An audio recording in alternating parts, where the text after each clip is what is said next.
was identified as mentally retarded, put back from the 5th grade into the 4th grade, and stayed in that category until I got out of high school. I don't have any college training, but I met a high school teacher who one day changed my life. I was waiting on another student, and when he came in, he said to me, "Young man, go to the board and write what I'm about to tell you." And I said, I can't do that, sir. He said, "Why not?" I said, "I'm not one of your students." He said, "It doesn't matter. Follow my directions now." I said, "I can't do that, sir." He said, "Why not?" I said, "Because I'm educable mentally retarded." And he came from behind his desk and he looked at me. He said, "Don't ever say that again. Someone's opinion of you does not have to become your reality." And as he talked, my heart began to beat fast. Tears began to run down my eyes, and I was in the back just listening to him, because the speech he was giving, that speech was for me. And he said, "Les Brown," he said, "if you want to do anything worthwhile in life, you've got to be hungry." I told Mr. Washington I wanted to become a disc jockey. And so I started working to develop myself. He said, "I want you to practice every day being a disc jockey." I said, "But I don't have any job now." He said, "It doesn't matter." He said that it's better to be prepared for an opportunity and not have one than to have an opportunity and not be prepared. And as I was working to develop myself, I applied for a job as a disc jockey, WMBM on Miami Beach. I went to a guy named Milton Butterball. I said, "How you doing, Mr. Butterball? I'd like to get a job as a disc jockey." He looked at me, he said, "You have any broadcast background?" I said, "No, sir, I don't." "You have any journalism background?" I said, "No, sir, I don't." He said, "We don't have any jobs available." I said, "Yes, sir." I went back to Mr. Washington and I told him. He said, "Don't take it personally." He said, "Most people are so negative, they will have to say no 7 times before they say yes." He said, "Go back again." So I went back again. I said, "How you doing, Mr. Butterball? My name is Les Brown." He said, "I know what your name is. What do you want?" I said, "I'd like to know whether or not you have any jobs at disc jockey, sir." He said, "Didn't I just tell you yesterday we didn't have any jobs?" I said, "Yes, sir, but I know whether or not somebody got laid off or somebody was fired, sir." He said, "No one was laid off or fired. Now get on out of here."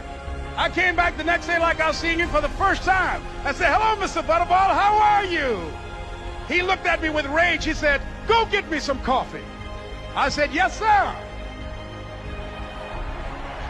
And I went to get him some coffee. After a while, I would get their lunch and dinner, and I would go in the control rooms and take the disc jockeys their food, and I would not leave until they would ask me to leave. One Saturday afternoon, while I was at the radio station, a guy named Rock was drinking while he was on the air. I was the only one there, looking at him through the control room windows, walking back and forth, young, ready, and hungry. Pretty soon the phone rang, and it was the general manager. And I answered the phone. I said, "Hello?" He said, "Les, this is Mr. Klein." I said, "I know." He said, "Rock can't finish his program." I said, "I know." He said, "Would you call one of the other DJs in?" I said, "Yes, sir." I hung the phone up. I said, "Now he must think I'm crazy." I called my mom and my girlfriend, Cassandra. I said, "Y'all turn up the radio and come out on the front porch. I'm about to come on the air."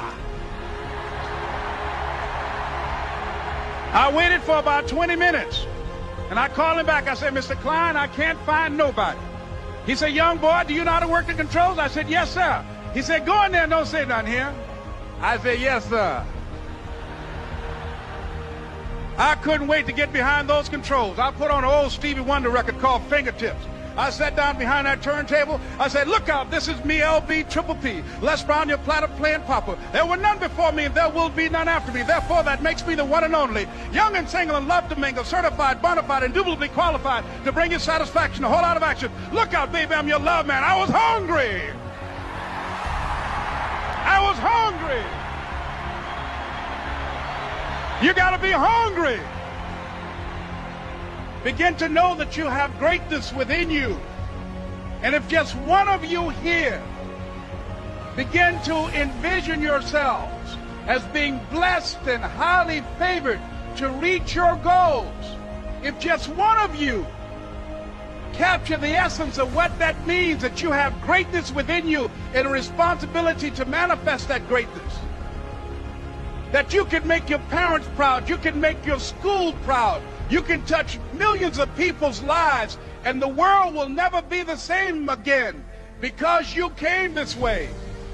It was hard, ladies and gentlemen, coming to speak to people. And I was facing financial difficulties in my own life. I was behind on my bills and my dreams, and I'm saying to them, you can live your dream. It was hard, ladies and gentlemen.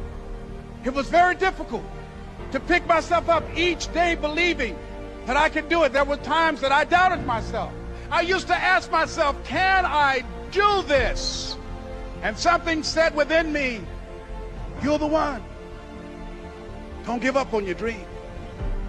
By continuing to push forward, by continuing to run toward my dream, that one day I would have my own talk show.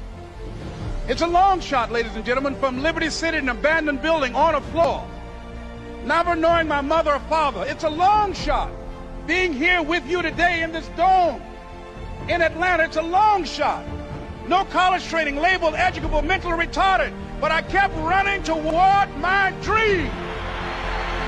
Don't stop. Don't stop running toward your dream.